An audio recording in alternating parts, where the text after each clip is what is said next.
Good evening sir.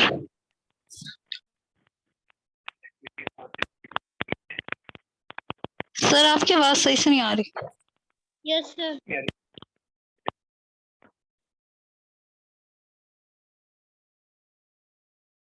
मेरी बात clear आ रही है क्या? सर अब आई है। Yes sir. सर काफी ब्रेक हो रही है आपकी आवाज। अभी ब्रेक हो रही है क्या? So hi Anu, hi Jyoti, hi Khushi, hi Priya, hi Priyanka, hi Sandhya, hi Sneha, hi Varsha, hi Deepika, and hi Gurpreet. I hope आप सब बहुत अच्छे होंगे, आप सबके एग्जाम्स बहुत अच्छे हो चुके होंगे एंड आई थिंक एक दो एग्जाम आपके पेंडिंग भी है, वो भी बहुत अच्छे एग्जाम हो जाएंगे। ठीक है, चलिए बच्चों, एंड आई होप आप सब नीट एग्जाम के लिए बहुत ही सीरियसली प्रिपेयर कर रहे होंगे। ठीक है, तो आज हम बच्चों क्या करेंगे, आज हम इलेक्ट्रोस्टैटिक्स का रिवीजन करने वाले हैं। ठीक है, तो हमारे पास ज्यादा टाइम तो नहीं रहेगा, इसलिए मैं कोशिश करूंगा कि हर एक सेशन में आपका एक चैप्टर का मैं विद फॉर्मूले जो भी आपके मेन मेन कॉन्सेप्ट है उनके आपको एटलीस्ट एक ही क्वेश्चन तो मैं अच्छे से करना। ठीक है, क्लियर बच्चों? Okay sir. Yes sir. अब तो सबको मेरी आवाज अच्छी आ रही होगी ना? Yes yes sir.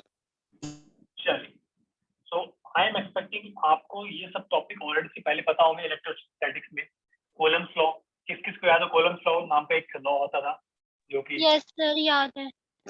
यस, तो बच्चों ये बहुत ही इंपॉर्टेंट है। So according to Coulomb's law, so there will be a force of attraction और रिपल्शन बिटवीन टू चार्जेस। अगर लाइक चार्जेस है तो आपस में बच्चों क्या करेंगे, रिपेल करेंगे। अगर अनलाइक चार्ज आपस में बच्चों क्या करेंगे, अट्रैक्ट करेंगे। तो यहाँ पे बच्चों के को हम क्या बोलते हैं, इसको हम बोलते हैं कूलम्ब्स कांस्टेंट। एंड बच्चों मैं आपसे आपको क्वेश्चन दूंगा, आपको क्वेश्चन सॉल्व भी करना है। ठीक है, ओके। तो के क्या बच्चों, के से इट्स कूलम्ब कांस्टेंट एंड इसकी वैल्यू हम मतलब राउंड ऑफ इसकी वैल्यू यूज करते हैं 9 × 10⁹ न्यूटन मीटर स्क्वायर पर कूलम्ब स्क्वायर। डायमेंशन आप निकाल लोगे, आई होप सिंपल सा है। फोर्स को डिवाइड कर देना, चार्ज से मल्टीप्लाई कर देना, डिस्टेंस आर स्क्वायर से। आपको फोर्स की डायमेंशन बताओगे, चार्ज के आपको डायमेंशन ऑलरेडी बताओगे, आर स्क्वायर के आपको डायमेंशन बताओगे। आपके एक डायमेंशन हमसे निकाल सकते हो। ठीक है, चलिए इसमें एक छोटा सा क्वेश्चन करते हैं, देखते कौन आंसर देगा इस क्वेश्चन का। सबसे पहले सिंपल सा क्वेश्चन है। Question is 3 charges plus 3q plus q and capital Q are placed on a straight line with equal separation. In order to make the net force on charge q to be 0, the value of q will be। चलो बच्चों इसका answer तो जल्दी से fast. ये आप question तो वैसे ही सॉल्व कर सकते हो डायग्राम को देख के। So option A plus 3q, option B plus 2q, option C minus 3q and option D minus 4q। बहुत ही सिंपल सा क्वेश्चन है, बिल्कुल basic question. Sir option A. Option मतलब पूछ रहे हो, बता रहे हो? सर बता रही हूँ। नहीं मतलब हाँ ठीक है, बता रहे हो फिर ठीक है, मतलब मेरे से बस पूछना है, आपका क्वेश्चन आपके लिए ही है। चलिए काफी और बच्चे कनेक्टेड हो गए। हर्षिता, ज्योति पहले आ चुकी, बबीता अभी कनेक्ट हुई, दीपिका अभी कनेक्ट हुए, खुशी पहले से है, नेहा अभी कनेक्ट हुई, प्रीति अभी कनेक्ट हुई है, रेणुका अभी कनेक्ट हुई है, साक्षी अभी कनेक्ट हुई है, बीना अभी कनेक्ट हुई है। चलिए कितना सिंपल था क्वेश्चन सर ए ही है, ए है सर। चलो अभी देखते हैं। देखो कितना सिंपल था क्वेश्चन। हमें क्या करना, हमें कुछ नहीं करना। ऐसे क्वेश्चन में देखो, जब भी आपसे चार्जेस के बारे में क्वेश्चन पूछना, आप डायग्राम बना लो कि एक चार्ज यहाँ पे है, एक चार्ज यहाँ पे, एक चार्ज यहाँ पे। आप क्या बोल रहे हैं, ये कह रहा है कि ये वाला प्लस 3q है, ये वाला प्लस q है और ये वाला कैपिटल Q है। अब ये बोल रहे हैं, क्या बोल रहे हैं कि भाई हमें प्लस q पे जो छोटे वाला q है, हम इसमें हमें 0 फोर्स चाहिए। तो आप बताओ बच्चों, अगर ऐसा कुछ है तो आपको नहीं लगता ये जो है प्लस प्लस चार्ज है, ये इसको रिपेल करेंगे? अगर मैं इसको ढंग से लिखूं तो मैं इसको बोल सकता हूँ कि इस पे जो फोर्स लग रहा है, force on plus small q because of plus 3q, इस डायरेक्शन में है। अगर इस पे फोर्स हमें 0 करना है तो सेम फोर्स बच्चों हमें इस पे अपोजिट डायरेक्शन में लगाना पड़ेगा, इस साइड में लगाना पड़ेगा ऐसे। तो कितना होना चाहिए, वो इसी के बराबर होना चाहिए। वो इसका कब हो सकता है, जब ये और ये चार्ज दोनों इक्वल हो। Answer will be A. I think सब देखो इससे सिंपल क्वेश्चन आपको मिल ही नहीं सकता। ठीक है, क्लियर? यहाँ तक कोई डाउट, कोई क्वेश्चन? No sir. चलिए आगे चलते हैं, तो हमारे पास बहुत ज्यादा टाइम नहीं है, हमें पूरा चैप्टर कवर करना है।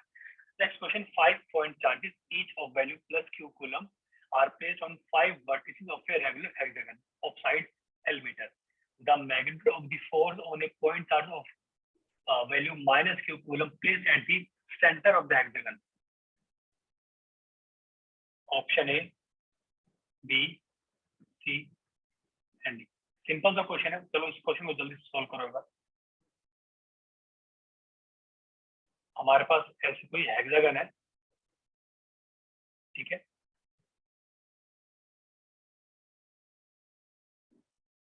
इनमें से 5 वर्टिसेस पे मतलब तो हमने क्या रखे हुए, हमने चार्ज रखे 5 वर्टिसेस पे। एक यहाँ पे है, एक यहाँ पे है, एक यहाँ पे है और एक यहाँ पे है, और एक बच्चों मिसिंग है। एक क्या बच्चों मिसिंग है, ये मिसिंग है। अब हमें बच्चों और हम मतलब खाली यहाँ पे, अब हमने बीच में एक चार्ज रख दिया है। हमने क्या किया बच्चों, बीच में एक माइनस क्यू का चार्ज रख दिया है। बाकी जितने भी चार्ज थे बच्चों सारे के सारे क्या थे, प्लस क्यू सर 0।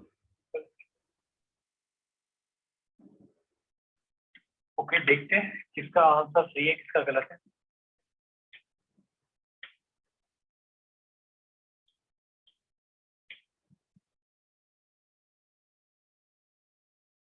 देखते हैं कौन आंसर देगा बिल्कुल सही। बी, बी कैसे, 0 कैसे हो सकता है, आप बताओ। देखो सर डी है इसका आंसर, डी है सर। चलो किसी ने तो सही आंसर दिया, बिल्कुल सही बच्चे। आपका नाम क्या बेटा? ज्योति। ज्योति, बहुत अच्छे बेटा, स्वागत तुम। देखो बच्चे, देखो क्या होता है कि इस पे एक आगे प्रिंसिपल भी पढ़ने वाले हैं, प्रिंसिपल ऑफ सुपरपोजिशन। आप उसके अलावा क्या कर सकते हो, आप इसको खुद भी एज्यूम कर सकते हो। कैसे एज्यूम करोगे, देखो मैडम भाई ये है, ये अपनी तरफ सर अट्रैक्ट कर रहा होगा, चारों फोर्स तो कट जाएंगे ना। बिल्कुल सही, ये अपनी तरफ अट्रैक्ट कर रहा होगा। एक मिनट में इसको दोबारा बना देता हूँ साफ साफ। हाँ देखो, ये चार्ज इसको अपनी तरफ अट्रैक्ट कर रहा होगा, तो ये इसको बैलेंस कर देगा। ये बोलेगा भाई ऐसे कैसे कहाँ जा रहा है, मैं भी तो बैठा हूँ। एक क्या बोलेगा, ये बोलेगा भाई तू मेरी तरफ आ जा, तो फिर ये बोलेगा कि भाई तू कहाँ जा रहा है, मैं भी तो यहाँ बैठा हूँ। बच गया, ये वाला देखिए तो खाली है ना, ये वाला तो खाली है, लेकिन ये क्या करेगा, ये अपनी तरफ अट्रैक्ट कर लेगा। ठीक है बच्चों, आप सबको पता है हेक्सागन के आप अगर मिडिल पॉइंट को आप सेंटर पॉइंट को जोड़ोगे तो ये क्या बनता है, ये बनता है इक्विलेटरल ट्रायंगल। थोड़ा सा डायग्राम मैंने टेढ़ा मेढ़ा बन गया, आई वाज एक्सपेक्टिंग आप सबको बात समझ आ गई होंगी। तो ये डिस्टेंस कितना रहेगा, एल, तो निकालो फोर्स कितना रहेगा, फोर्स इट विल बी के q square divide bye D square. D कितना है, एल, आंसर क्या जाएगा, डी। बच्चों साहब देखो, मैं ये नहीं कह रहा कि बहुत बच्चों ने बहुत गलत आंसर दिया, कुछ बच्चों ने सही आंसर दिया है। बात यह है कि आप जो आंसर दे रहे हो ना, आपके पास उसका जस्टिफिकेशन होना चाहिए। मतलब ऐसा नहीं कि मैंने पूछा आपने आंसर दे दिया, हाँ चलो ठीक है सर बोल रहे थे आंसर दे देते, ऐसा नहीं है। आप खुद सोचो कि मैं जो आंसर दे रहा हूँ क्या मैं उससे पूरी तरह संतुष्ट हूँ, क्या मैं उससे पूरा सेटिस्फाइड हूँ कि हाँ ये आंसर इसलिए है। अगर आप ठीक है, मैं ये नहीं कह रहा कि आपको हमेशा आंसर सही मिलेगा, बात यह है कि आपको उस चीज की अंडरस्टैंडिंग अच्छी से हो जाएगी। क्यों हम सब बातें क्यों कर रहे हैं, क्योंकि आपके एग्जाम में बच्चों नेगेटिव मार्किंग भी होती है। और कई बार होता क्या ना कि कई बार सिंपल क्वेश्चन होते हैं जिन पे हमें आंसर कॉन्फिडेंस, मतलब हमें कॉन्फिडेंट नहीं होता ना आंसर के लिए कि यार ये आंसर, देखो आपको देखो सबसे बड़ी प्रॉब्लम कब आती है, बात आती है ईगो के ऊपर। ईगो पे क्यों, क्वेश्चन सिंपल है, आपसे सोल्व नहीं हो रहा, आप क्या सोचोगे ये क्वेश्चन मेरे से सोल्व नहीं हो रहा, बाकी क्वेश्चन कैसे सोल्व, इसका आंसर मैं देके रहूंगा, देके रहूंगी।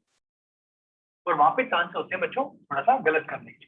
ऐसा किस किस ने फेस किया है कि सर कई बार क्वेश्चन सिंपल आ जाता है और हमें सॉल्व नहीं हो रहा था, उस टाइम हम क्या करें, किया कभी किसी ने ऐसा फेस? मैंने तो बहुत बार किया था इसलिए आपको बता रहा हूँ। ठीक, चलिए आगे चलते हैं, नेक्स्ट टॉपिक बात करते हैं। ठीक है, आई थिंक सबको समझ आ गया होगा। चलिए नेक्स्ट क्वेश्चन है, 4 इक्वल चार्जेस। अब इसको ध्यान से समझना, ठीक है। Each plus Q are placed at the 4 corner of a square of side A. Then the Coulomb force experienced by one charge due to the rest of 3 is. ये question simple है, इसको प्लीज अच्छे से समझ के try करो कोशिश करने की। हम रिवीजन कर रहे हैं, बट इसका मतलब ये नहीं कि हम कॉन्सेप्ट को अच्छे से समझ के क्वेश्चन सोल्व नहीं करेंगे। आप समझ के सोल्व करोगे, आपका कॉन्फिडेंस बूस्टअप होगा। कहने का मतलब क्या बच्चों, 4 चार्जेस अपने पास में, ठीक है, और हमने चारों को वर्टिसेस रख दिया है, यहाँ पे हमने रख दिया है, ऐसे रख दिया है। अब ये पूछ रहे हैं कि इनमें से किसी एक चार्ज पे कितना फोर्स लग रहा है, वो आप बताओ। ये आप निकालो बच्चों,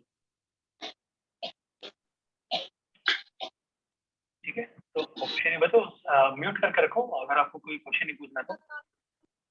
option A, option B, sir 0 तो सी। सी और डी। ऑप्शन ए।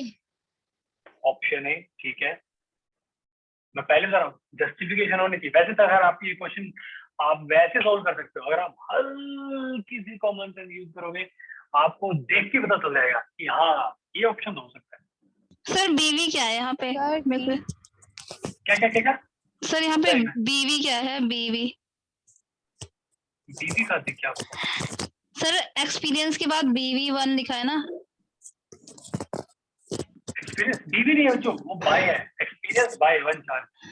Okay sir. यहाँ पे कटा हुआ है, मैं पता नहीं ये बीवी कहाँ से आ गया मुझे क्यों निकाल सकते। चलिए चलो बच्चों, इसका आंसर जल्दी से। बहुत ही सिंपल क्वेश्चन है, देखो मैं सोल्व कर रहा हूँ। इसको क्या करना है भाई, हमारे पास कितने चार्ज है? हमारे पास है 4 चार्ज, ठीक है। Plus Q, plus Q, plus Q and plus Q. तो इसकी वजह से एक फोर्स लग रहा होगा, किधर? इधर लग रहा होगा भाई, ठीक है। इसकी वजह से फोर्स एक इधर लग रहा होगा। अब इन सब की वैल्यू कितनी जाएगी? फोर्स कितना होगा? ये के q square by A. Similarly ये क्या होगा? के क्यू स्क्वायर बाय ए। और इन दोनों का बच्चों एक रिजल्टेंट फोर्स इधर आ रहा होगा। वो कितना हो जाएगा? वो हो जाएगा √2 के क्यू स्क्वायर बाय ए, ठीक है। और मुझे कहता हूँ ये साइड कितनी होगी? देखो इसकी वजह से हमने फोर्स निकाले, एक फोर्स इसकी वजह से लग रहा होगा ना, √2a। हाँ देखते हैं इसकी वजह से फोर्स कितना होगा बच्चों। ये साइड साइड कितनी है? ये साइड है √2a। √2a, ठीक है। तो इसकी वजह से जो फोर्स लग रहा होगा, मैं काम करता हूँ उसमें ब्लू कलर से शो करता हूँ as compared to red colour. Blue colour से शो करता हूँ ये वाला, ठीक है। तो ये वाला जो बच्चों फोर्स है एफ, ये कितना हो जाएगा? के क्यू स्क्वायर डिवाइड बाय कितना डिस्टेंस है? √2a का होल स्क्वायर यानी कि 2a स्क्वायर। तो टोटल फोर्स कितना हो जाएगा बच्चों? एफ नेट कितना हो जाएगा?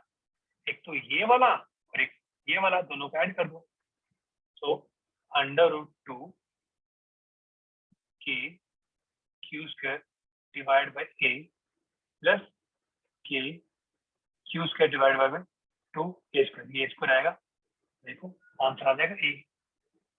किस किसने ये आंसर दिया था बच्चों? थोड़ी सी मिस्टेक होगी बस।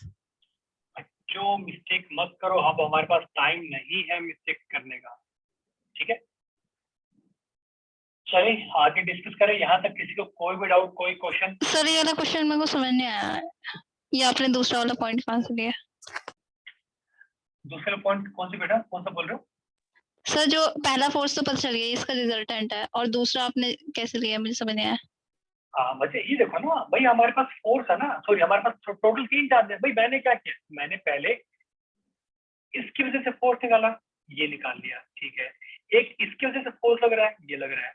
तो हमारे पास एक चार्ज और भी तो पेंडिंग है ना, इनको मैं इसको मैं ब्लू कलर शो कर देता हूँ, आप देखिएगा, ठीक है।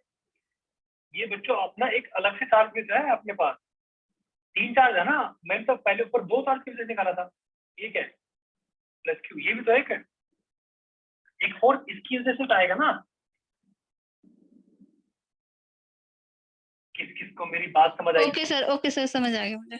अच्छा एक चीज बताओ, अगर मान लो इनमें से ये वाला चार्ज जो मैंने प्लस क्यू लिखा है मैंने ब्लू कलर से, बोल्ड ब्लू कलर से, अगर ये नेगेटिव होता तो क्या होता? क्या आंसर आता फिर? सर क्या है? अगर नेगेटिव होता तो फोर्स की डायरेक्शन क्या हो जाती है?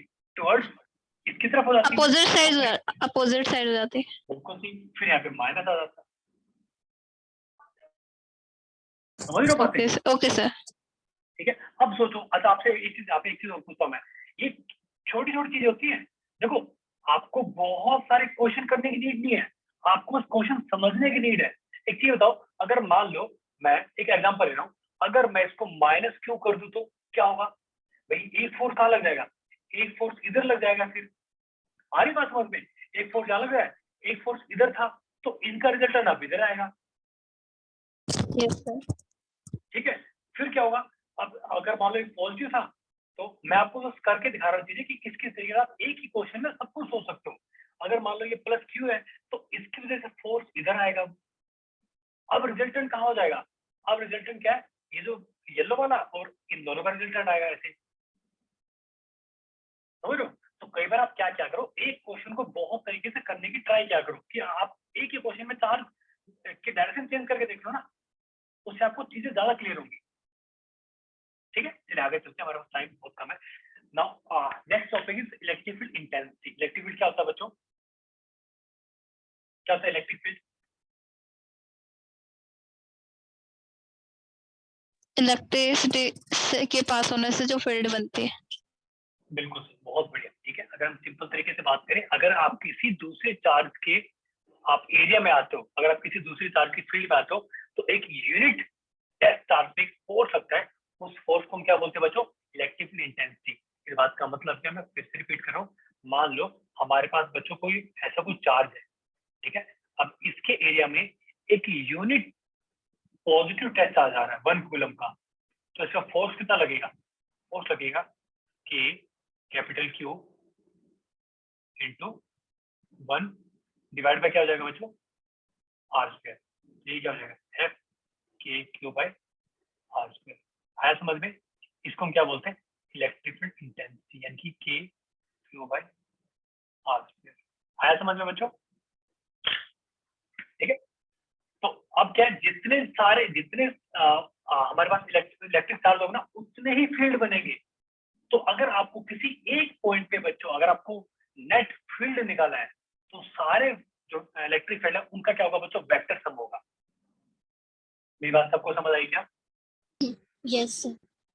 ठीक है, अगर मैं फिर से एक छोटा सा क्वेश्चन करती, ये आई थिंक सबको पता होगा, मैंने आपको जो समझाया, मैं अगर फिर से रिपीट भी कर देता हूँ। मैं एक छोटा एग्जाम्पल ले लेता हूँ, चलो आपको समझाने के लिए, आगे हम क्वेश्चन भी करेंगे। मान लो, और इलेक्ट्रिक फील्ड की डायरेक्शन क्या होती है बच्चों? Away from positive charge and towards negative charge. ठीक है, मान लो हमारे पास कोई चार्ज रखा है हमने यहाँ पे प्लस क्यू, और इस पॉइंट पे हमें क्या करना है बच्चों? हमें इलेक्ट्रिक फील्ड निकालना है। तो क्या होगा? प्लस चार्ज की वजह से इलेक्ट्रिक फील्ड क्या होता है? अवे फ्रॉम चार्ज, तो डायरेक्शन क्या हो जाएगी?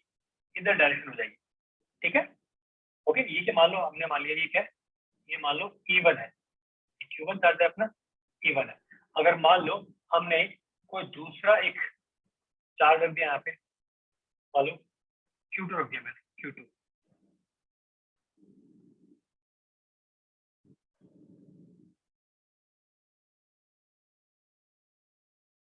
ठीक है, तो इसकी वजह से वैसे फील्ड कहाँ हो जाएगा? ये भी मान के चल रहा हूँ मैं, पॉजिटिव है, ये इधर हो जाएगा Q2, तो E2 हो जाएगा। ठीक है, अगर आपको निकालना है नेट इलेक्ट्रिक फील्ड, तो बच्चों इन दोनों का क्या होना चाहिए हमारे पास? Vector sum. ठीक है, याद करो प्रिंसिपल ऑफ सुपरपोजिशन क्या होता है, याद करें। चलिए फिर छोटा सा क्वेश्चन करते हैं। क्वेश्चन क्या? Find electric field at point O. O क्या बच्चों? Centre of the square. आपको इस पे निकालना है, चलो निकालो जल्दी से। Option A, B, C and D. चलो बच्चों वाले क्वेश्चन ट्राई करो।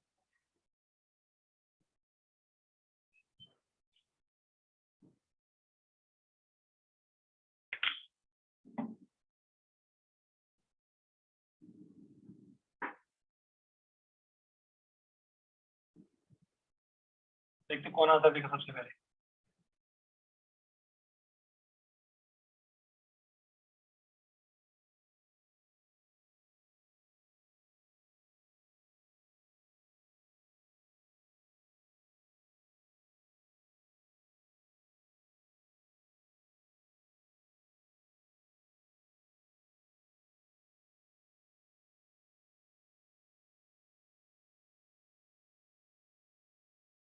तो सिंपल सा क्वेश्चन था, कहाँ रह गए, इतना सिंपल सा क्वेश्चन रहता।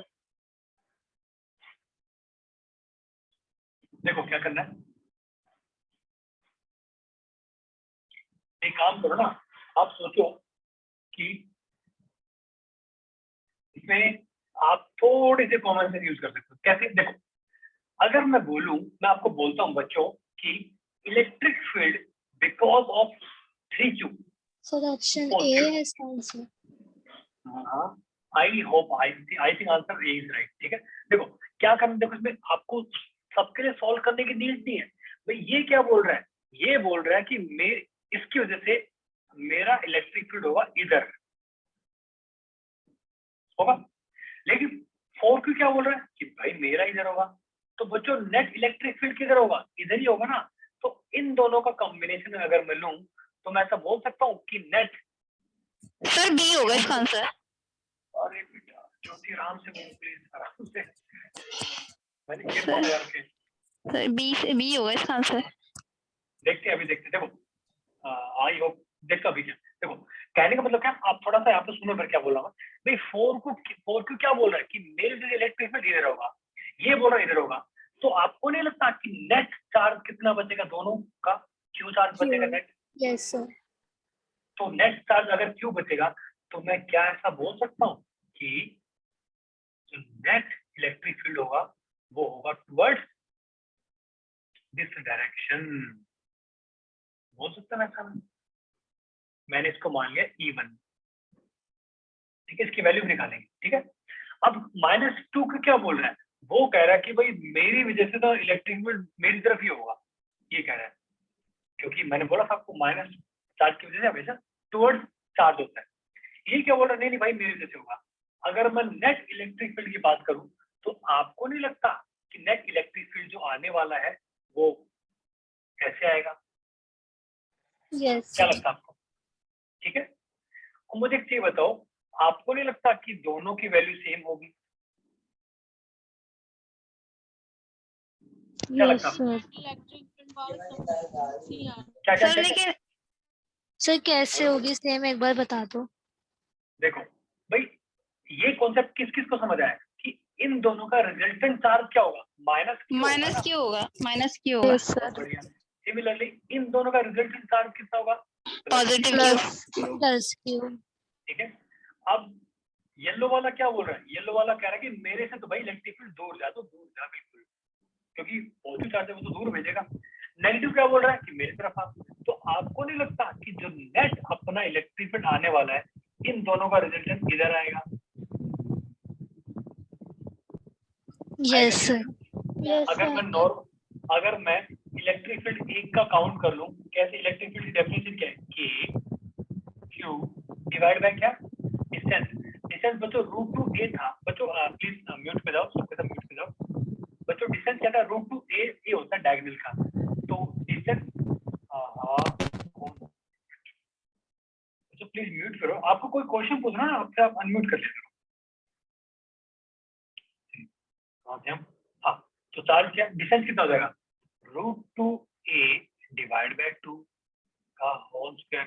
तो क्या आ जाएगा के, ठीक है, ये आ जाएगा 2 इस पर आ जाएगा। ठीक है, रिजल्टेंट क्या, दोनों बीच में एंगल 90 डिग्री है, मैग्नीट्यूड सेम है। तो ई नेट की वैल्यू कितनी हो जाएगी, तो √2k/2। मैं एक्सपेक्ट कर रहा हूँ सबको वेक्टर सम निकालना आता है, मैं ये एक्सपेक्ट कर रहा हूँ सबसे। आंसर विल बी ए। बच्चों आपको हल मैंने भी यही किया था। बहुत बढ़िया बच्चे, बहुत अच्छे, जिन्होंने ये निकाला था बहुत अच्छी बात है। जिसका सर आपने नेट इलेक्ट्रिक फील्ड निकाली थी ना, येलो और रेड की, वो समझ। हाँ अच्छा, आपकी आवाज कट रही है,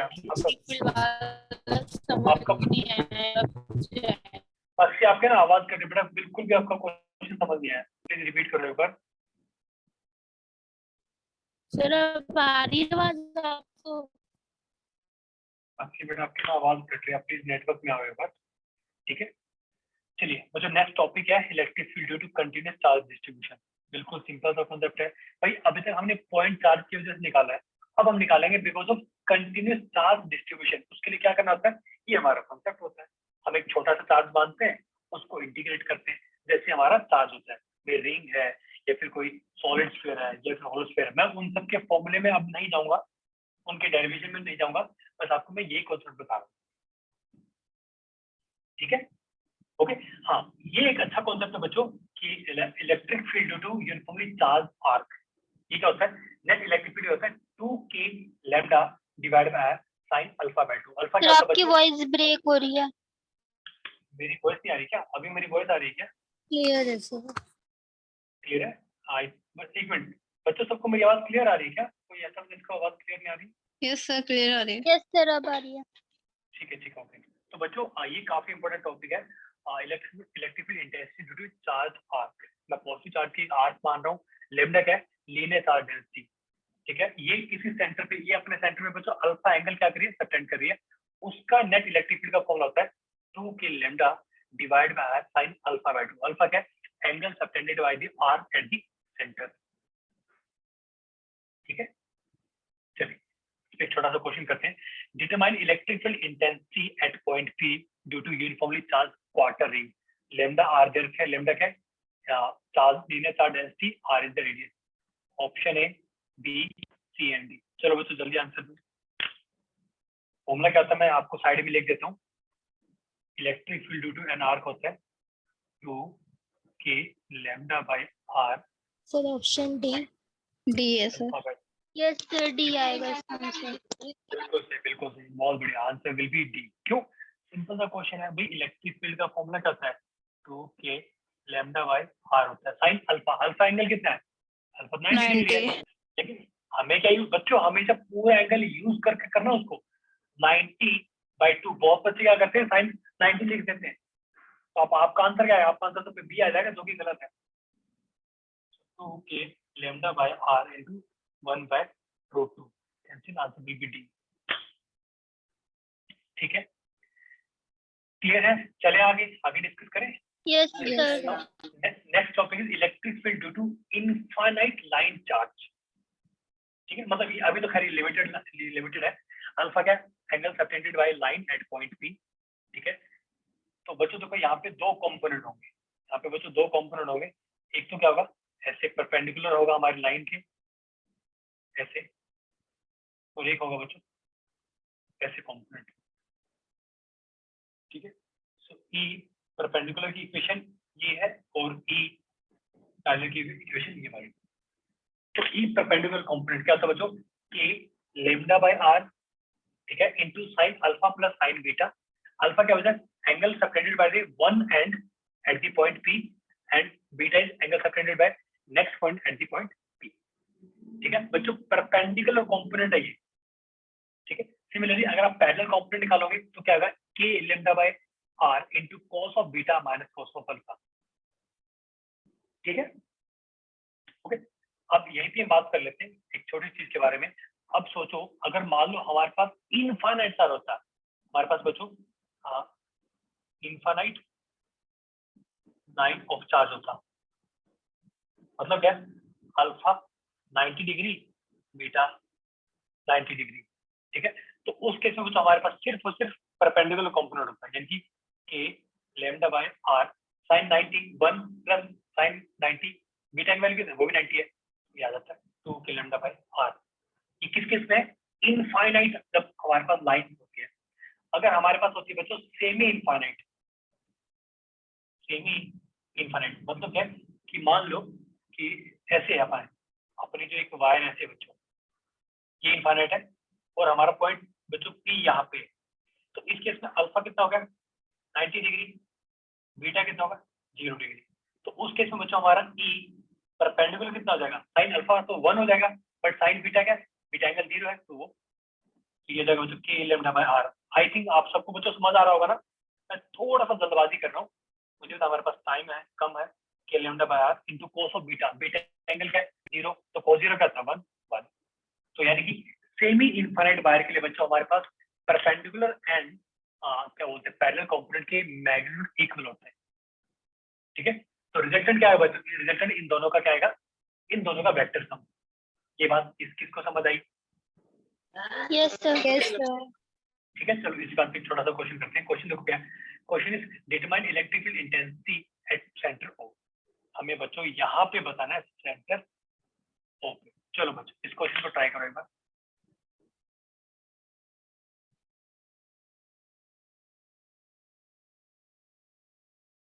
सिंपल सा क्वेश्चन है, क्वेश्चन को ध्यान से समझो फिर आंसर करो।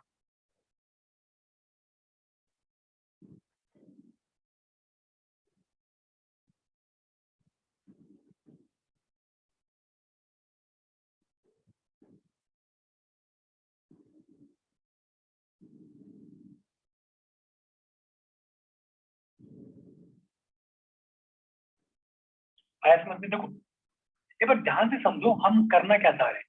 एकदम से मत भागना। आप पहले मान लो कि ये बच्चों ये अपना फर्स्ट पार्ट है, ये अपना सेकंड पार्ट है, ये अपना थर्ड पार्ट है। पहले आप फोकस करो फर्स्ट पार्ट। हाँ जी बोलो सर। मैं बताऊं जो हाँ, सर बताओ। इसका जो आंसर बी है। इनफिनाइट तक जा रही है उनको दो हाँ। इन्फिनिटी को और एक आर्क के लेके कर लेंगे ना। हाँ जी ज्योति बेटा प्लीज थोड़ा आराम से बोला करो प्लीज। आपसे सर request बी है इसका आंसर। ठीक है बिल्कुल सही आंसर बी हो भी सकता है। देखो मैं चेक करेंगे। देखो अब जो इसको ध्यान से समझो। मैं एक बार ड्राइव कर। देखो भाई E1 जो आने वाला अपने पास E1 फील्ड आने वाला कैसे आएगा? हमने अभी डिस्कस किया था कि अगर सेमी इनफाइनाइट है तो k lambda by r perpendicular component होगा। ठीक है, पैरेलल कंपोनेंट क्या होगा? k lambda by r। यानी कि अगर इसको थोड़ा प्लीज फोकस करना, मैं एक बार ड्रॉ करके आपको दिखाऊंगा। परपेंडिकुलर कंपोनेंट किधर है? इधर होगा अपने पास। पैरेलल कंपोनेंट इधर होगा। आ रही मेरी बात समझ में? वेट मैंने गलती कर दी अपना। हाँ ऐसे होगा और ये इधर होगा बच्चों। किसी को डाउट तो नहीं इसमें? ठीक है, अब देखो इसका जो बच्चों रिजल्टेंट आएगा ना, रिजल्टेंट वो आएगा इधर। ठीक है, और E1 की वैल्यू मैं लिख देता हूँ कितनी आने वाली है।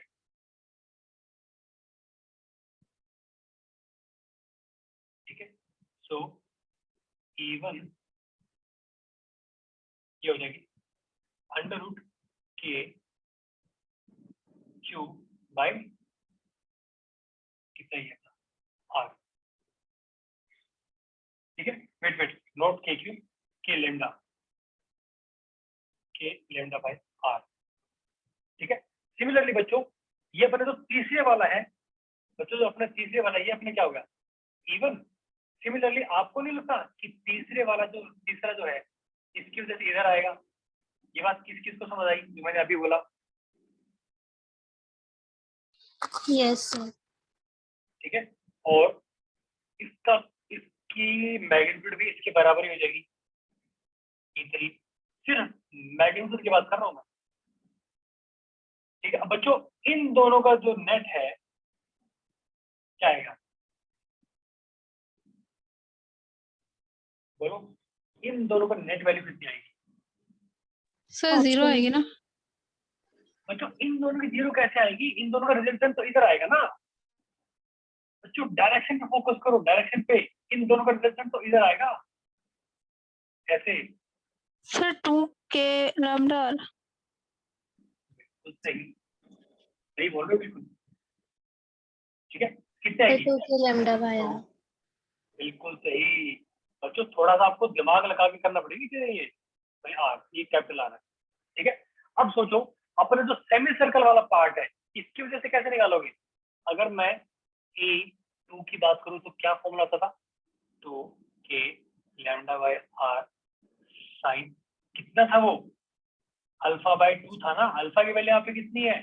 180। आप 180। क्या बात, ध्यान रख किसने दिया? सर मैं ज्योति। ज्योति, बहुत शुक्र है। आप आराम से बोलो, कितनी अच्छी लड़की है, पहली बार में समझ आ गया। 180 डिग्री बाय 90 डिग्री। तो बच्चों ध्यान से देखो E2 की वैल्यू कितनी आ गई? 2 के लैम्डा बाय आर। बट दिक्कत क्या है बहुत बच्चों, इसकी डायरेक्शन नहीं समझ आएगी। बच्चों इसकी डायरेक्शन किधर होगी? नीचे की तरफ। ये डायरेक्शन है इसकी, और अपनी वो डायरेक्शन ये किसकी वजह से? ये इनकी वजह से थी। दोनों का मैग्नीट्यूड क्या है? सेम। आंसर क्या आ जाएगा? C, answer will be C. Question था बहुत सिंपल, लेकिन भाई कैलकुलेशन थी इसके लिए। सोचो किस किस को ये क्वेश्चन समझ आया? Yes sir. बच्चों यस सर। सिर्फ सिर्फ फॉर्मूले से काम नहीं चलेगा, आपको पता भी होना चाहिए डायरेक्शन किधर है, समझ लो। आप सिर्फ रट्टा नहीं लगा सकते, ठीक है। अब प्रॉब्लम क्या बच्चों, खैर यहाँ पे जो इन्होंने ज्यादा दिमाग यूज नहीं किया, यहाँ पे 4 के लैम्डा बाय आर भी ऑप्शन होना चाहिए था, फिर बच्चे और भी कंफ्यूज होते हैं। क्योंकि आप बहुत बच्चे क्या करेंगे, बहुत बच्चे इन दोनों को ऐड करने वाले हैं, ठीक है। आई मेरी बात समझ में सबको? आगे चलेगा? Yes, तो आगे sir. चलते हैं, हमारे पास टाइम कम है। नाउ नेक्स्ट टॉपिक इज बच्चों इलेक्ट्रोस्टैटिक पोटेंशियल एनर्जी। ये क्या होती है? It's K Q1 Q2 by R। मतलब क्या बच्चों, दो चार्जेस के बीच में एनर्जी स्टोर अगर होगी तो किस फॉर्म में होती है बच्चों? पोटेंशियल एनर्जी की फॉर्म में होती है। इसका फॉर्मूला होता है K Q1 Q2 by R। अगर मान लो दो चार्ज है Q1 Q2, इनके बीच में अगर R डिस्टेंस है बच्चों, तो ये हमारे पास फॉर्मूला आ जाएगा, ठीक है। तो जिससे ज्यादा चार्जेस होंगे बच्चों, उतनी ज्यादा क्या हमारे पास पोटेंशियल एनर्जी होगी। अगर हमारे पास n चार्जेस है तो बच्चों उसका फॉर्मूला क्या हो जाएगा? उसका फॉर्मूला ये हो जाएगा। और n चार्जेस के केस में बच्चों नंबर ऑफ टर्म्स निकालने का ये फॉर्मूला होता है। आई थिंक ये सबको पता हो, ठीक है। अगर दो चार्ज अपोजिट पोलैरिटी के हैं तो उनके बीच में पोटेंशियल एनर्जी होती है नेगेटिव। अगर दो चार्जेस सेम पोलैरिटी के बच्चों तो उनके बीच में एनर्जी क्या होती है? पॉजिटिव। इस पे छोटा सा क्वेश्चन करते हैं, क्वेश्चन ये वाला। सो आई थिंक बच्चों टॉपिक तो सबको क्लियर है ना, किसी को डाउट तो नहीं है?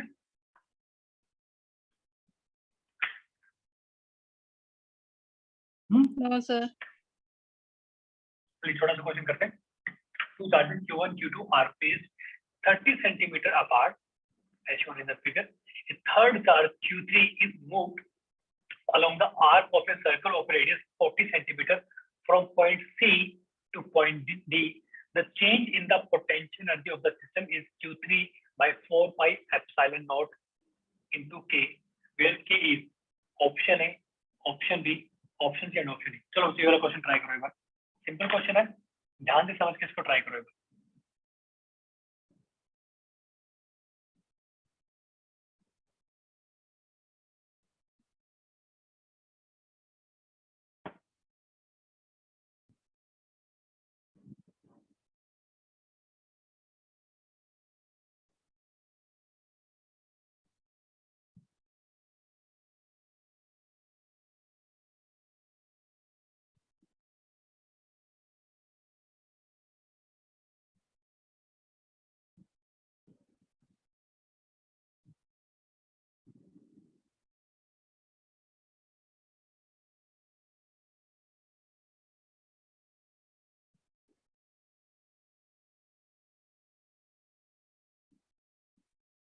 डन। तो सिंपल क्वेश्चन है, जल्दी से तो उसका आंसर क्या होगा बच्चों? आपको चेंज पहले तो आप निकालो। अगर सी पॉइंट पे होता तो पूरे सिस्टम की हमारे पास एनर्जी क्या थी? अगर सी पॉइंट पे, मान लो अगर सी पॉइंट पे है, ठीक है, तो बताओ मुझे इसकी पोटेंशियल एनर्जी कितनी हो जाएगी? मैं बोलता हूँ सी पॉइंट पे पोटेंशियल एनर्जी कितनी हो जाएगी? सो के Q1 इंटू Q3, ठीक है, डिवाइड बाय कितना? 0.4, ये हो जाएगी ना। अगर Q3 जब सी पॉइंट पे है, प्लस में के Q2 इंटू Q3, ये डिस्टेंस कितना हो जाएगा? 0.5 हो जाएगा ना। आई क्या मेरी बात समझ में? सर 0.3 नहीं होगा? बच्चे आप सोचो ना भाई, देखो जब पॉइंट हमारा चार्ज Q3 जब पॉइंट सी पे है तो ये इन दोनों में डिस्टेंस कितना है? 40 सेंटीमीटर। बट इन दोनों में डिस्टेंस कितना है? 50 सेंटीमीटर आएगा ना, using Pythagoras. Yes sir, yes sir. ठीक है, चलिए अब देखो, अब हमने क्या किया, Q3 को हम क्या करेंगे, यहाँ डी पे लेके आ गए। जब डी पे होगा बच्चों तो उस टाइम हमारी जो टोटल सिस्टम उसकी एनर्जी कितनी होगी? यूडी कितनी हो जाएगी? कि Q1 Q3 में तो डिस्टेंस सेम रहेगा ना, 0.4। कुछ चेंज ही नहीं, बट यहाँ चेंज हो गया कि Q2 Q3 डिवाइड बाय कितना हो गया 0.1। बिल्कुल सही 0.1। अब क्या बोल रहे हैं कि चेंज इन पोटेंशियल एनर्जी निकालो, चेंज जब चेंज करोगे ये तो वैसे ही कट जाएगा आपस में, बचेगा ये बचेगा K Q2 Q3, इसको क्या लिख सकते हो, इसको लिख सकते हो 10, इसको लिख सकते हो 2, कितना आ गया 8 आ गया ना, 8 K Q1 sorry Q2 Q3 आ गया, which is equal to Q3 into मतलब K डैश है, K डैश इंटू K, ठीक है, cut cut cut cut K sorry हमें निकाला क्या, हमें K डैश क्या हो जाएगा 8Q2। ये बात किस किस को समझ आई? Yes sir. ठीक है, फिर आगे चलते हुए हमारे पास टाइम हो। Yes sir. Next topic is electrostatic potential. क्या होता है बच्चों, potential energy divided by test charge. Okay, so electric potential V due to configuration of charge Q at a point is electric potential energy of interaction of charge Q with a test charge Q naught। Simple चीज है भाई, हमने जो दो point के बीच हमने जो potential energy निकाली थी ना, उसमें से एक का टेस्ट चार्ज मान लो और उसको से डिवाइड कर दो, तो ये आ गया अपना क्या पोटेंशियल। अगर आपको दो पॉइंट के बीच में अगर आपको चेंज इन पोटेंशियल निकालना है तो change in potential energy divided by test charge. आया क्या समझ में? Yes sir. ठीक है, ओके। अगर सॉलिड स्फीयर की अगर बात करें बच्चों तो अपना पोटेंशियल क्या हो जाएगा KQ बाय R। अगर इनसाइड बात करें तो बच्चों क्या हो जाएगा KQ बाय 2R3। इस फॉर्मूले को याद रखने का तरीका देखो क्या है, आपको बताता हूँ, V into KQ divide by, देखो अब हमें यहाँ पे नहीं पता कि इसकी पावर क्या है, हमें नहीं पता। ठीक है बच्चों, एक चीज बताओ, आपको इतना तो समझ आ गया होगा कि जब भी आप कोई भी चीज निकाल रहे हो, चाहे पोटेंशियल एनर्जी निकाल रहे हो, फोर्स निकाल रहे हो या फिर इलेक्ट्रिक फील्ड निकाल रहे हो, हमेशा डिनोमिनेटर में डिस्टेंस तो रहता है। मानते हो नहीं मानते बात? Yes sir.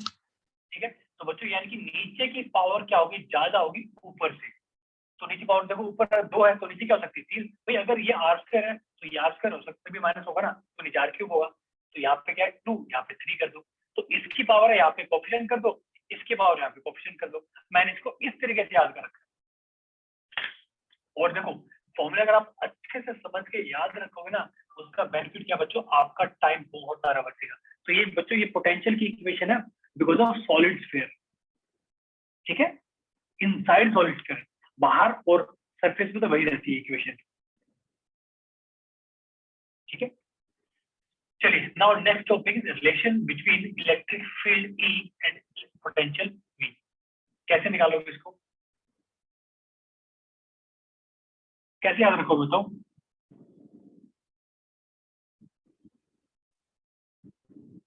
देखो मैंने कैसे याद रखा हुआ, मैंने ये वाला फॉर्मूला याद रखा हुआ, ये वाला क्या होता है। अब आप मुझे क्यों बताओ, अगर इलेक्ट्रिक फील्ड का अगर मैं फॉर्मूला लिखूं तो क्या होता है कि Q बाय R² होता है ना।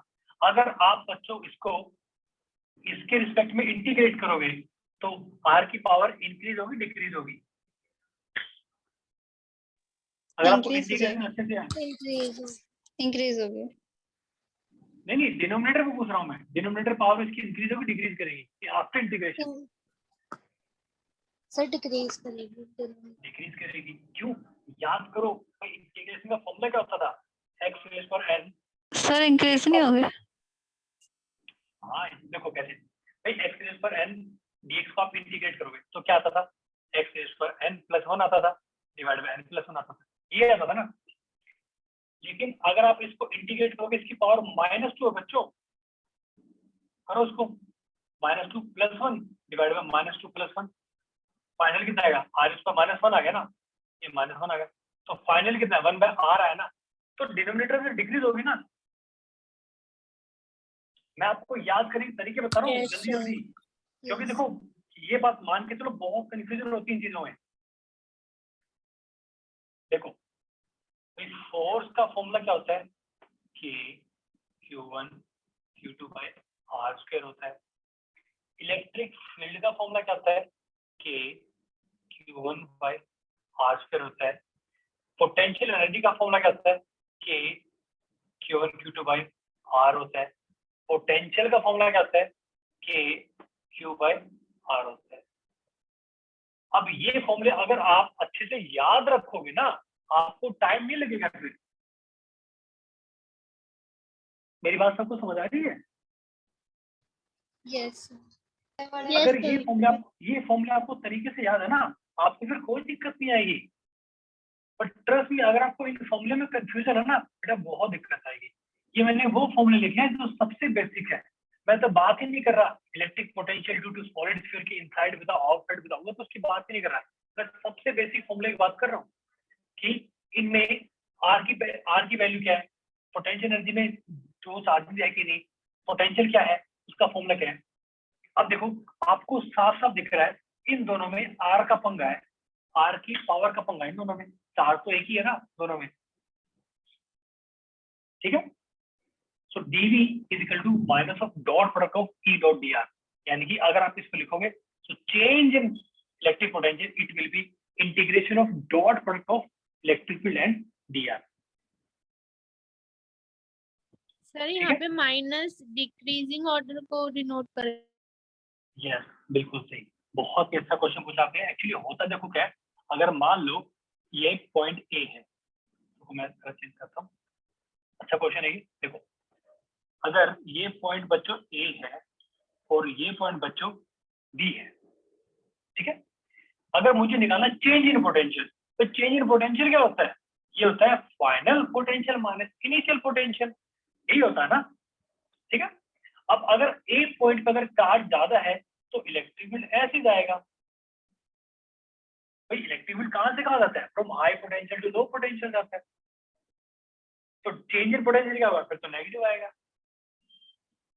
अगर इलेक्ट्रिक फील्ड की डायरेक्शन ये है तो ये बात किस किस को समझ आएगी।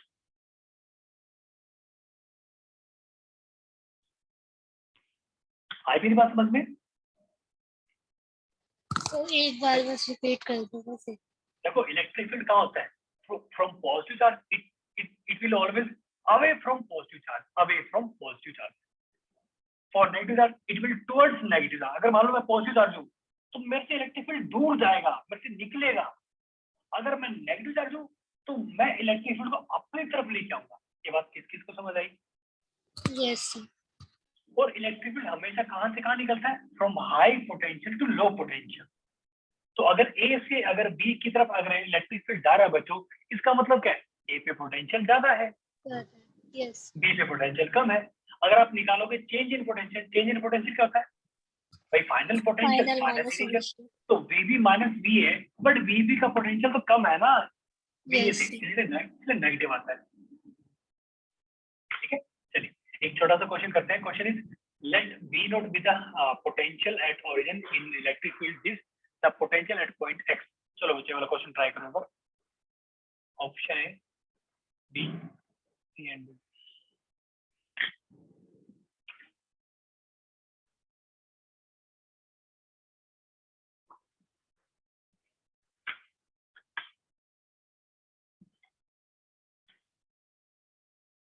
फॉर्मूला क्या था चेंज इन पोटेंशियल का, integration of D vector dot dr vector क्या बच्चों, dr is position vector, position vector, ठीक है। इसका डायग्राम बना देता हूँ पहले।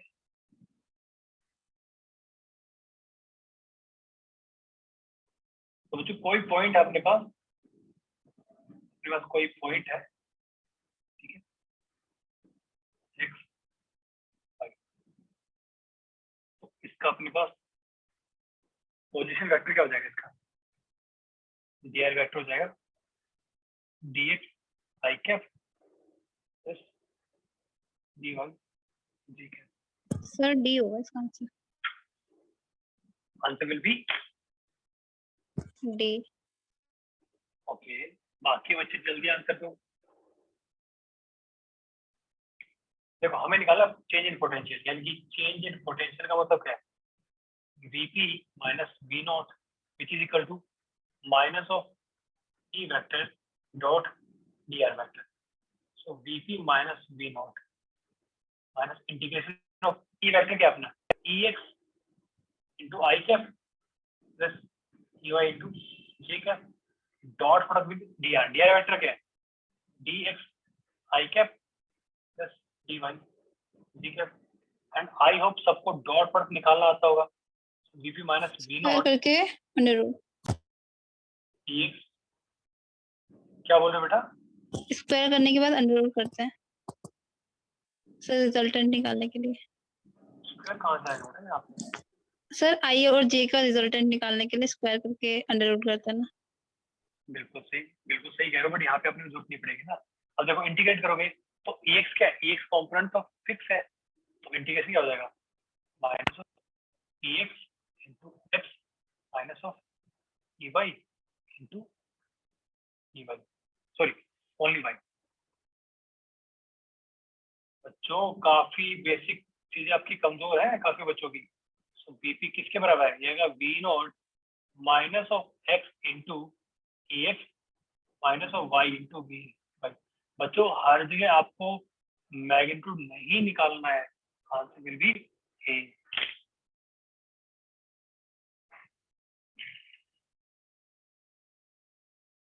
ठीक है, आया क्या समझ में? Yes sir. Yes sir. चलिए आगे चलते हैं। ये आप क्वेश्चन खुद से ट्राई करना। इलेक्ट्रिक पोटेंशियल दे रखा है, इलेक्ट्रिक फील्ड आपको निकालनी है इस पॉइंट पे। ठीक है, अब देखो हमारा एक फॉर्मूला था delta V equal to negative of integration of E dot E ऐसे। सिमिलरली बच्चों अगर आपको EX निकालना है तो इसका फॉर्मूला होता है ये वाला फॉर्मूला किस किस को याद है? यस सर याद है। ये कब होता है? जब आपको V दे रखा हो, आपको EX निकालना हो, तो आप इस फॉर्मूले को यूज करके आप इस क्वेश्चन को करना, ये आपका होमवर्क क्वेश्चन है। ठीक है, चलिए आगे चलते हैं। मतलब इक्विपोटेंशियल सरफेसेस बच्चों ये वो पॉइंट्स होते हैं जहाँ पे क्या होता है? इक्विपोटेंशियल सरफेस वो सरफेस है बच्चों जिस पे सारे के सारे पॉइंट्स क्या होते हैं बच्चों? इक्विपोटेंशियल के होते हैं, मतलब सेम पोटेंशियल के होते हैं। ठीक है, आया क्या समझ में? यस। ओके, अब बताओ बात ये है कि अगर मुझे पता था कि delta V is equal to minus of E vector dot DR vector. ठीक है, अगर मैं बोलूं कि चेंज, देखो इक्विपोटेंशियल पॉइंट है यानी कि दो पॉइंट के बीच में पोटेंशियल डिफरेंस है ही नहीं, तो उसको जीरो लिख दूंगा, तो ये क्या हो जाएगा? E vector dot DR vector. ये जीरो कब हो सकता है? जब थीटा क्या हो? 90 डिग्री हो, तभी जीरो हो सकता है ना। यानी कि हमारा E वेक्टर तो इधर है, बट हमारा जो पोजीशन वेक्टर है वो बच्चों क्या है? 90 डिग्री एंगल पे है इसके साथ में। यानी कि अभी हम क्या करेंगे? आप अगर इधर जाओगे पोटेंशियल डिक्रीज होगा, लेकिन अगर आप इस डायरेक्शन में मूव करोगे तो बच्चों क्या है? पोटेंशियल चेंज नहीं होगा। क्यों? क्योंकि हमारा पोजीशन वेक्टर क्या है? Is at 90 degree with the electric field vector. तो इन पॉइंट्स को जोड़ने वाले सरफेस को हम क्या बोलते हैं बच्चों? Equipotential surface. ठीक है, तो इन पॉइंट्स पे बच्चों हमारा पोटेंशियल क्या? चेंज इन पोटेंशियल तो जीरो होता है, लेकिन पोटेंशियल कांस्टेंट होता है। आया क्या समझ में? Yes sir. चलिए, now next topic is work done and change in potential. Change in potential बारे में पहली बात हम कर चुके हैं बच्चों, और आपको ध्यान रखना चेंज इन पोटेंशियल किसके बराबर होता है? Change in potential is equal to change in potential energy divide by Q, which is also equal to work done by external force divided by Q, which is equal to minus of work done by electrostatic force divided by Q। बच्चों याद रखना काफी important है। So work done by external force और work done by electrostatic force, और आप आगे पढ़ोगे कंजर्वेटिव फोर्स, आपने आगे आई थिंक पढ़ा होगा। So work done by conservative force is always negative। ठीक है, तो ये देखना बच्चों वर्क डन और चेंज इन पोटेंशियल। ठीक है, चलिए बच्चों आप क्वेश्चन ट्राई करना। क्वेश्चन क्या है? 2 points P and Q are maintained at potential 10 volt and -4 volt respectively. The work done in moving 100 electrons from P to Q is option A, option B, option C and option D. ठीक है, आप खुद try करना, आगे चलते हैं। Now बच्चों, electric field and potential due to a dipole. Electric field का बच्चों आप ये वाला फॉर्मूला याद रखना, बिकॉज ऑफ डाइपोल। डाइपोल क्या होता है? It's a combination of two equal and opposite charges, ठीक है, separated by a constant distance. हमने यहाँ पे डिस्टेंस कितना मान रखा है? 2a, ठीक है। So electric field because of A electric dipole is given by kp divided by r cube under root 1 plus 3 cos square theta. Theta क्या होता है बच्चों? Angle made by the position vector with the centre point of the dipole. आपको दिख रहा है ना angle theta, ये वाला, ठीक है। Yes. So now next is tangent of alpha, यानी कि angle made by resultant electric field with the radial electric field is given by tangent of theta divided by 2, ठीक है। हाँ, अगर आपको एक्सियल पॉइंट पे निकालना है, मान लो आपको किसी यहाँ पे एक्सियल पॉइंट पे निकालना है, तो कुछ नहीं करना, सेम फॉर्मूला लिखो, kp by r cube under root 1 plus 3 cos square theta। बच्चों अगर आप इस पे निकालोगे तो हमारा पोजीशन वेक्टर तो इसी के अलोंग अलाइन हो जाएगा, तो थीटा क्या होगा? 0 डिग्री। तो cos 0 क्या होता है? 1, ये क्या हो जाएगा? 1 plus 3 यानी कि 4, तो 2 आ जाएगा, ठीक आ जाएगा, 2q by r cube, ठीक है। अगर आपको निकालना बच्चों इक्वेटोरियल पॉइंट पे, इक्वेटोरियल पे यानी कि इस पॉइंट पे, ऐसे कोई सेंटर पॉइंट पे निकालो, तो ये एंगल कितना? 90 डिग्री हो जाएगा। तो cos 90 कितना था? 1। तो हमारा इक्वेटोरियल पॉइंट पे बच्चों इलेक्ट्रिक फील्ड कितना आएगा? k q by r cube। Yes. Sorry, not q, it's p, it's dipole moment, my mistake।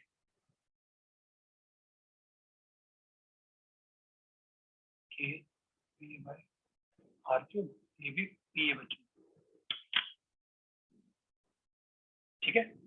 ये आप क्वेश्चन ट्राई करना। An electric dipole is placed at the origin and is directed along the x axis at a point p far away from dipole. The electric field is parallel to y axis. OP makes an angle theta। अभी आपको try करना बच्चों, आपका वो question है, ठीक है। Now next topic बच्चों, टॉर्क ऑन डाइपोल। अब देखो बच्चों, अगर डाइपोल को आप इलेक्ट्रिक फील्ड में रखोगे, एक क्या है? एक तो पॉजिटिव चार्ज है, ये मान लो पॉजिटिव चार्ज है, ये मान नेगेटिव चार्ज है, इस पे फोर्स लगेगा इधर, इस पे फोर्स लगेगा इधर। तो बच्चों हमारा जो टॉर्क ऑन ए डाइपोल क्या है? इसका फॉर्मूला क्या होता है? P cross E, and P क्या होता है बच्चों? Q into D। ये हमारा क्या होता है बच्चों? Dipole moment, Q into D। And direction of dipole moment क्या होती है बच्चों? Minus charge two plus charge, ठीक है। सो torque on a dipole is given by P cross E, ठीक है। सिमिलरली अगर आपको निकालनी है बच्चों potential energy of electric dipole, potential energy का फॉर्मूला क्या हो जाएगा? ये बच्चों हमारा होता है पोटेंशियल एनर्जी का formula. So change in potential energy between two position, ठीक है। सो U2 क्या बच्चों? It's final potential energy and U1 क्या? Initial potential energy. So that will be equal to P into cos of theta 1 minus cos of theta 2। बच्चों जो पहले angle था उसमें से माइनस क्या कर रहे हैं? सेकंड एंगल, ठीक है। Yes, sir. Now last topic, work done in rotating dipole in electric field. बच्चों सेम वही फॉर्मूला है जो हमने अभी देखा था, याद करो ये वाला फॉर्मूला, ये देखो, change in potential energy divide by Q। तो ये किसके बराबर होता है? ये work done by external force के बराबर भी तो हो जाएगा ना, दोनों आपस में बराबर हो जाएगा ना। ये तो अगर हम पोटेंशियल एनर्जी का फॉर्मूला ये वाला निकालेंगे तो ये किसके बराबर होगा? Work done by external force, same आएगा। ये बात बच्चों किस किस को समझ आई? Yes, sir. ठीक है। अगर हम इनिशियल एंगल को अगर हम 0 डिग्री मान लेते हैं तो हमारा फॉर्मूला क्या हो जाएगा? P into 1 minus cos of theta, ठीक है। इसमें एक छोटा सा क्वेश्चन है, an electric dipole moment is placed normal to the lines of force of electric field intensity, then the work done in deflecting it through an angle of 180 degree is option A, option B, option C and option D। ये आपको खुद try करना है। Sir, वैसे option B है इसका answer. Option D, D sir B second. देखते हैं, देखो electric dipole moment is placed, ठीक है, नॉर्मल। ओके, हमारी इलेक्ट्रिक फील्ड ऐसी दे रखी है बच्चों, हमारी डाइपोल मोमेंट कैसी दे रखी है, और डाइपोल दे रखा है इन्होंने वर्टिकल, ऐसे दे रखा है, ठीक है। हमें निकालना क्या है, वर्क डन निकालना है। निकाल लो, वर्क डन क्या होता है, P into E cos of theta 1 minus cos of theta 2, ये होता है, ठीक है।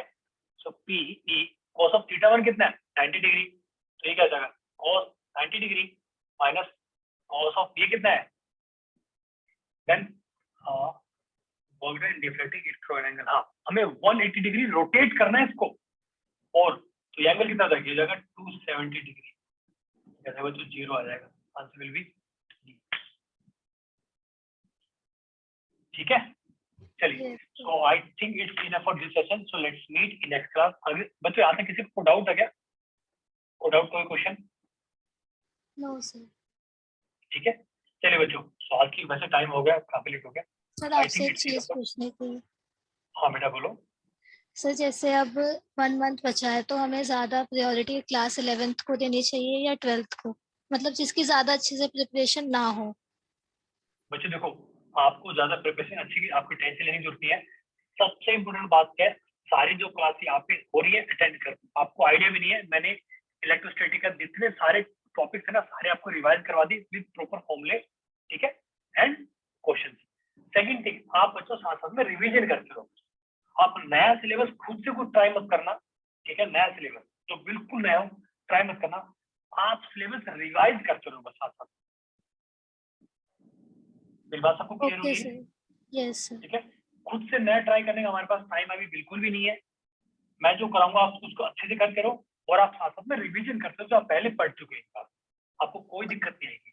और सर बेसिकली क्वेश्चन प्रैक्टिस किसी चैप्टर की, जैसे आपने देखो, फर्स्ट चैप्टर करा दिया। मैंने करवा दी। आप हर एक टॉपिक पे एक एक दो क्वेश्चन कर लो, बट अच्छे से समझ के करना please. Okay sir, thank you sir. देखो बच्चों, जब हमारे पास टाइम कम होता है ना, तो हमें हल्की सी में स्ट्रेटेजी बनानी पड़ती है थोड़ी सी। आप सारा सिलेबस करने की ट्राई मत करो, जो आपको आता है उसको रिवीजन कर लो, और जो मैं करा रहा हूँ उसको आप अच्छे से कवर कर लो। Okay sir. चलिए, चलो बच्चों, I think it's enough for this session, so let's meet in next class.